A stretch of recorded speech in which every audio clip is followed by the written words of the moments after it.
Hello, मी प्रतीक्षा आणि आठवणींचा post box या episode 9 मध्ये आपल्या सर्वांचं खूप स्वागत करते. तर आजच्या पत्राचा विषय हा पूर्वीचं मनोरंजन असा आहे. तर या पत्रात नेमकं काय लिहिलंय हे जाणून घेऊया. प्रिय श्रोत्यांनो, तुम्ही कधी असा विचार केलाय का की जेव्हा मोबाईल नव्हता तेव्हाही आपण किती आनंदी होतो? आज नेटफ्लिक्स, यूट्यूब आहेतच, पण त्या काळातील मनोरंजन काहीसं वेगळं होतं. आजचं हे पत्र कदाचित तुम्हाला त्या दिवसांची आठवण करण्यास मदत करेल.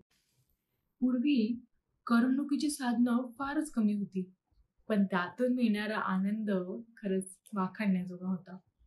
रेडिओवरची गाणी, ब्लॅक अँड व्हाईट टीव्हीवरील विविध कार्यक्रम आणि अंगणात खेळले जाणारे ते खेळ, या सगळ्या दिवसात एक गंमत दडलेली असायची. सायंकाळच्या वेळी संपूर्ण गृहपाठ वाटपून मनोरंजनाला खरी सुरुवात होत असायची. दूरदर्शन वाहिनीवरील विक्रम वेताळच्या गोष्टी ते ऐकताना वाटायचं आपणही त्याच कथेतील एक पात्र आहोत. शक्तिमान पाहताना तर वाटायचं माझ्यातही तशीच शक्ती असेल. बालमनातील भीतीवर शक्तिमान या नावानेच मात दिली जायची.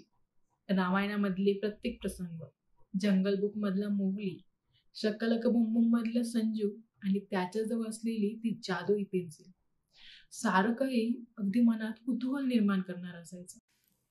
तेव्हा ना कुठले व्हिडिओ गेम ना कुठले रिमोट कार, अगदी साध्या साध्या गोष्टीतून बालपण फुलायचं.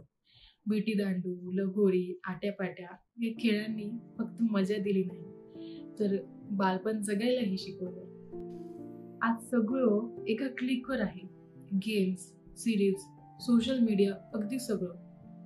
पण त्या दिवसातील साधेपणा, ती उत्सुकता, तो आनंदाचा खरा अर्थ आता फार क्वचितच मिळतो. तंत्रज्ञानाने जग वेगवान केलंही असेल, पण त्या काळात अनुभवलेले, जगलेले ते क्षण आता कुठेच मिळणार.